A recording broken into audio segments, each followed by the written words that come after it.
Welcome back ناظرین، programme دیکھ رہے ہیں گہری نظر سجاد میر کے ساتھ، اور بریک سے پہلے ہم امریکی سفارت خانے کے حوالے سے ڈسکس کر رہے تھے اور پوائنٹ آف ویو تھا میر صاحب کا کہ سفارت خانے ہمارے ملک میں ہی بن رہے ہیں تو اس سے کسی قسم کی کوئی خاص تشویش کا اظہار نہیں کیا جا سکتا۔ عمران خان نے ممبر سازی کی جو مہم ہے وہ شروع کر دی ہے اور بعض لوگ تو بڑے پر امید ہیں، انہوں نے اپنی پارٹی کی تنظیم سازی جو ہے اس سے وہ بھی متاثر ہوئی ہے۔ آپ کیا سمجھتے ہیں کہ یہ اچھا اقدام ہے یا کس طرف جائے گا؟ کیونکہ بعض جو تجزیہ کار ہیں وہ اس پہ کچھ اعتراضات بات کر رہے ہیں۔ جی اعتراضات اصل میں عمران نے بہت بڑا سٹیپ لیا ہے کہ ممبر سازی شروع کر دی ہے، اور آج تو اب اعلان ہوا کہ اس نے اپنی تنظیم توڑ دی ہے۔ تنظیم توڑنے کا مطلب یہ ہے کہ نئے ممبر منتخب آئیں گے اور وہ نئے آفس بیرر منتخب ہوں گے، جس کا مطلب یہ ہے کہ الیکشن کرائے جائیں گے۔ اور اب کچھ لوگوں کا خیال ہے کہ بھی آپ نے ممبر سازی تو اعلان کر دیا ہے اور ٹارگٹ بھی 2 مہینے کا دیا ہے، تو اس میں آپ کو کم از کم 50,000 ممبر تو بنانے پڑیں گے جی، اور 50 لاکھ بھی ممبر بنے تو اس کو کم گنا جائے گا جی۔ اس وقت تک غالباً 10 لاکھ ممبر بن چکے ہیں اور اس میں اضافہ ہوتا جا رہا ہے۔ ایک عجیب بات ہے کہ اس وقت جو ویب سائٹ ہیں مختلف پارٹیز کی، اس کے اعداد و شمار یہ بتاتے ہیں کہ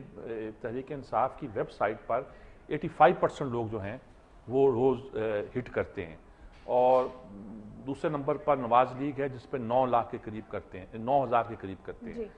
9,500 کے قریب۔ باقی پارٹیاں جو ہے ANP، جماعت اسلامی، جتنی پارٹیاں یہ آگے پیچھے ہیں، پیپلز پارٹی سمیت، یہ 1600، 1700، 1800 کی رینج میں آتی ہیں۔ تو انٹرنیٹ پر یا انٹرنیٹ یوزرز پر عمران کی مقبولیت تو بہت ہے، اور اس کے ذریعے ممبرشپ ہو رہی ہے، تو یقین کیا جا سکتا ہے کہ وہ ایک اچھی تعداد کو اس پہ ہٹ کرے گی اور وہ ممبر بنیں گے۔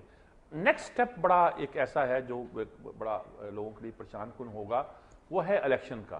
کہ نئی ممبر سازی ابھی ایک پارٹی بن رہی ہے جس کی کوئی بیک گراؤنڈ نہیں ہے، جس کے ممبر سازی پہ کوئی آدمی بھی آ سکتا ہے، اس کی سکروٹنی نہیں ہے کہ کوئی نون لیگ کا ایجنٹ تو نہیں ہے، کوئی پیپلز پارٹی کا ایجنٹ تو نہیں ہے، وہ سب آ جائیں گے۔ اس کے بعد وہ عہدیداروں کا انتخاب کریں گے۔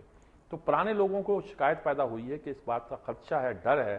کہ وہ ووٹ کے زور پر، انٹرنیٹ کے زور پر اور اس میڈیا کے زور پر ایسے لوگ نہ الیکٹ ہو جائیں جس میں وہ ارریلیونٹ ہو جائیں۔ اچھا، ایک طرف تو پارٹی میں انتخاب کرانے کو ایک جمہوری پروسیس گنا جا رہا ہے،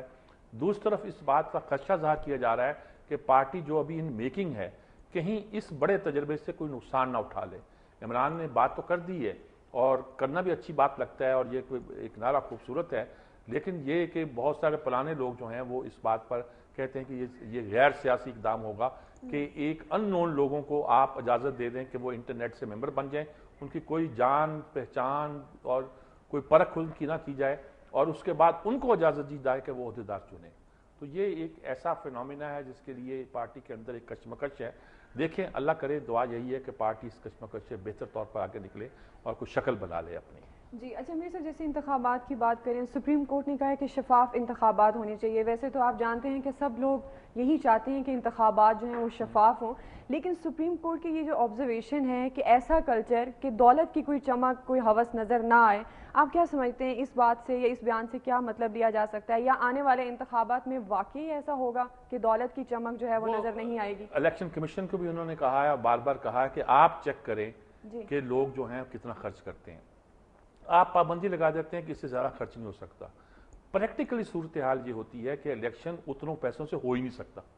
یعنی اصل صورتحال ہے کہ آپ کے 3 لاکھ میں الیکشن کراؤ تو 3 لاکھ میں تو قومی اسمبلی کا الیکشن نہیں ہوا کرتا صاحب، یہ تو پریکٹیکل صورتحال ہے۔ اور یہ بھی دیکھنے میں آیا ہے کہ جب ہم جو امیدوار بہت زیادہ پیسے خرچ کرتے ہیں اس کے نتیجے کے طور پر پھر ایک دوڑ شروع ہو جاتی ہے، پھر وہ بعد میں لوٹ مار بھی کرتے ہیں۔ اچھا، دنیا بھر کے ممالک میں یہ پرابلم ہے کہ ڈیموکریسی کا سب سے بڑا پرابلم یہی ہے کہ ڈیموکریٹک پروسیس میں شامل ہونے کے لیے آپ کو پیسہ چاہیے۔ وہاں پیسہ کہاں سے آتا ہے؟ پارٹیاں لاتی ہیں، کیا کرتی ہیں؟ کینڈیڈیٹ لاتے ہیں، کہاں لاتے ہیں؟ وہ لوگ پبلکلی ان کو قانون بنایا کہ چندہ دینے کے یہ اصول ہیں، آپ کوئی فرد اس سے زیادہ چندہ نہیں دے سکتا، کوئی ادارہ اس سے زیادہ چندہ نہیں دے سکتا، اور جو چندہ آتا ہے وہ پبلکلی آتا ہے، نون ہوتا ہے کہ چندہ دیا ہے، جہاں کینڈیڈیٹ کو خود فائٹ کرنا ہوتا ہے۔ اچھا، پارٹیاں کچھ ہیں جن کی بیس پر لوگ جیتتے ہیں الیکشن اور وہاں پیسے کی چمک دمک نہیں ہوتی، مثلا MQM ہے، وہ جس بندے کو کھڑا کرے گی، خرچ بھی پارٹی کرے گی اور سب معاملے ہو گئے۔ یہاں تو آپ کو ممبروں کو لے جانا پڑتا ہے اپنے پولنگ بوتھ پہ۔ تو یہ ایک ریئلسٹ سچویشن یہ ہے، جمہوریت کا انٹرنیشنل کلچر یہ ہے، خواہش ہماری یہ ہے کہ ہمیں کم پیسوں میں والی جمہوریت میسر آئے جس میں الیکٹ ہونے والوں کے لیے اپنا پیسہ خرچ کرنا لازمی نہ ہو جی۔ 70 کے الیکشن میں پیپلز پارٹی کے بہت سے امیدوار غالباً اتنے امیر نہیں تھے اور پارٹی کے پاس بھی اتنا پیسہ نہیں تھا، اس کے باوجود بھی جیتے تھے. تو ہمارے کلچر میں یہ شوشہ اتنی بڑھ گئی ہے، جو آدمی 5-6 کروڑ روپیہ شاید اس سے بھی زیادہ الیکشن میں خرچ کرے گا، وہ پھر منتخب ہونے کے بعد اس پیسے کو کمانا بھی چاہے گا، اور جن لوگوں نے اس پہ انویسٹ کی ہوگی وہ چاہیں گے کہ یہ پیسہ ان کے پاس بھی آئے اور حاصل ہو انہیں. اب دیکھیں موسیٰ گیلانی جو وزیر اعظم کے بیٹے ہیں، جن کے بارے میں آج بھی روز ہی خبریں آئیں گی، اسی کسی دن بھی ہم تبصرہ کرتے رہیں گے، وہ اگر کسی کو انہوں نے فائدہ پہنچایا ہے کروڑوں روپے کا بلکہ اربوں روپے کا، اتنی سی ایک کیمیکل منگوا کے 7 کلو کتنا منگوایا جس سے منشیات کی، تو اس نے نہ صرف یہ کہ ہمارا کلچر تباہ کیا، منشیات کی کو عام کیا ہے، بلکہ یہ بھی ہوا ہے کہ اس کسی کو oblige بھی کیا ہوگا، خود فائدہ اٹھایا ہوگا. اگر فرض کیا کہتے ہیں نہیں اٹھاتے، وہ معصوم آدمی ہے، وہ ایسا کام نہیں کر سکتا، تو اس معصوم نے کسی اور کو تو فائدہ پہنچایا ہوگا نا. اب وہ جب جس کو آپ فائدہ پہنچاتے ہیں وہ پھر اس سے آپ بھی ڈیمانڈ کرتے ہیں، وہ بھی آپ سے ڈیمانڈ کرتا ہے. تو یہ جو پیسہ انوالو ہے، کیونکہ کیپٹلزم اور ڈیموکریسی سائڈ بائی سائڈ چلتے ہیں، اور یہی اس سسٹم کا پرابلم ہے، اور یہی اس کا ڈسٹرکٹیو پہلو ہے جس پہ ہمیں غور کرنا چاہیے. یہ تو انٹرنیشنل فنامنا تو اور، لیکن لوکل طور پر ہمیں دیکھنا چاہیے کہ ہم کس طرح اس بات کو کنٹرول کر سکتے ہیں کہ لوگ ود ان لمٹس ہی خرچ کر سکیں، یا ہم پارٹیوں کو الاؤ کریں کہ پارٹیوں کے علاوہ ممبران خرچ نہیں کر سکتے، یا کوئی اس کا ہمیں میکانزم بنانا پڑے گا. کیا بنانا پڑے گا؟ کوئی سسٹم ہونا چاہیے، ہونا لازمی ہے. سپریم کورٹ کا یہ کہنا کہ دولت کی چمک نظر نہ آئے، یہ بہت امپورٹنٹ بات ہے. صحیح. اچھا، کچھ اگر آپ ایجوکیشن سسٹم کی بات کریں تو آج کل یہ بڑی خبریں عام ہو رہی ہیں کہ امتحانی مراکز میں پرچے جو ہیں وہ آؤٹ ہو رہے ہیں، نقل کرنے کے بہت سارے واقعات ہو رہے ہیں. تو کیا ہمارا ایجوکیشن سسٹم اتنا ویک ہو گیا ہے؟ کیا ہم آنے والے جو ہمارے یوتھ ہے، ہمارے معمار ہیں، ان کو ہم یہ سسٹم دے رہے ہیں کہ پرچے آؤٹ ہوں گے اور اس کے بعد دوبارہ سے وہ پروسیس شروع ہوگا؟ کیا نظر آتا ہے آپ کو، کہاں پر یہ کمی واقع ہو رہی ہے؟ اصل میں جی یہ پہلے بہت ریئر ہوا کرتا تھا کہ پرچے آؤٹ ہو گئے، بڑا ریئر بات تھا. ایسے ریئر تھا جیسے کوئی ٹرین کا حادثہ ہو جانا ریئر بات ہوا کرتی تھی. پھر یہ کہ نقل کرتے ہوئے پکڑے گئے تو چھوٹے موٹے وہ واقعات ہوتے تھے نقل کے، لیکن ایسا نہیں ہوتا تھا کہ ماس نقل ہو رہی ہے، یعنی کہ تمام لوگ نقل کر رہے ہیں اور باہر سے پرچے آ رہے ہیں. اب کبھی سندھ سے خبریں آ رہی ہیں، کبھی پنجاب سے آ رہی ہیں، کبھی کچھ آ رہی ہیں. بھئی ایک زمانہ تھا، مجھے یاد ہے جب یہ نواز شریف وغیرہ اور شہباز شریف پہلی بار وزیر اعلیٰ پنجاب کے یہ ہوئے شہباز شریف، تو اس وقت ہمارے ہاں پیٹرو ڈالر آیا تھا، ایک سستا پیسہ جو مڈل ایسٹ کا، لوگ پیسہ لے کے آتے تھے. تو ان کے بچے جو یہاں پڑھتے تھے ان کو نہیں پتا تھا کہ ان کے ماں باپ کیسے کماتے ہیں، باپ ان کا کیسے کما کے ان کو پیسے بیچ رہا ہے. تو ایزی منی نے ان کو یہ بنا دیا تھا کہ شاید وہ ایزی منی کے زور پر ڈگریاں بھی حاصل کر سکتے ہیں. تو وہ انہوں نے وہاں رکھ لینا، خنجر رکھ دینا، چھری رکھ دینی، وہاں رکھ کے ہتھیار انہوں نے کہنا پرچے کی نقل کرنی. تو اس پر غالباً شہباز شریف نے سخت ایکشن لیا تھا، اور رزلٹ دکھ رہا تھا کہ فوج کی نگرانی میں بڑے بڑے ایگزامینیشن ہال بنائے، جس میں چھوٹے چھوٹے حالوں میں تو نگرانی کرنا مشکل ہوتی تھی، لیکن بڑے بڑے حال بنا کے اس فوج کی نگرانی میں دیا، اور اس طرح پرچے لیے گئے، جس کے نتیجے کے طور پر اب کیا ہے، اب جو پرچہ سیٹر ہے وہی اس نے کوچنگ سینٹر کھولا ہوا ہے، کالج میں پڑھاتا نہیں، وہاں لڑکوں کو بلاتا ہے، پرچے وہاں بھی لیک آؤٹ ہوتے ہیں. یہ بھی ایک کاروبار بن گیا ہے. ہم نے جگہ جگہ بورڈ کھول دیے ہیں، جگہ جگہ یونیورسٹیاں بنا دی ہیں. اب اس پورے سسٹم کو ابھی پچھلی بار انہوں نے کمپیوٹرائز کیا تھا، ایک عجیب کھڑاک کھڑا ہو گیا تھا، پتہ چلا کہ اتنی دھاندلی ہوئی کہ جس کی امتحان نہیں، سب امتحان ختم کرنے پڑے. تو ہمیں اب دیکھیے کیوں آتے ہیں یہ اے لیول او لیول والے، وہ پیسے لیتے ہیں،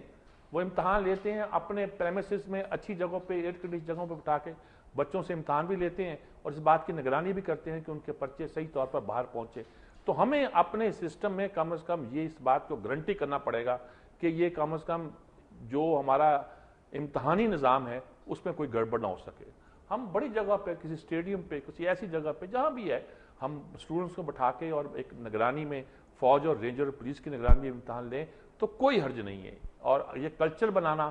خاص طور پہ لوگوں کے اندر فیوڈل کلچر جو ہے اس علاقے میں خاص، اب تو خیر شہری مافیا بھی پتہ نہیں کیا کیا کرتے ہیں، کیا کیا نہیں کرتے، اس کی حوصلہ شکنی کرنا جو ہے نا بہت ضروری ہے. بالکل، ورنہ تو وہ جو جعلی ڈگری کے کیسز ہیں، ہاں جعلی ڈگریوں کے کیسز ایک طرف ہے کہ یہ لوگ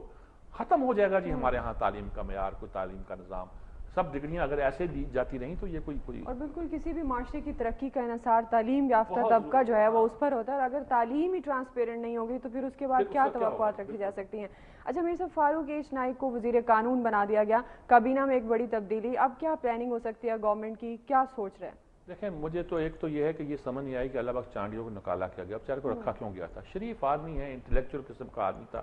میری ان سے کوئی ملاقات نہیں ہے، لیکن جب وہ آئے تھے تو میں کہتا جب بات کرتے تھے لگتا تھا کہ انٹلیکچوئل آدمی ہے، یہ رہے گا نہیں، سیاست اسے آتی نہیں۔ بابر اعوان کو نکالا گیا، شاید کہا جاتا ہے کہ کہا گیا کہ یہ مقدمہ لڑیں گے، لیکن مقدمہ لڑنا مقصود نہیں تھا، ان کو نکالا گیا اور نکال کے ان کی جگہ پہ ان کو لایا گیا۔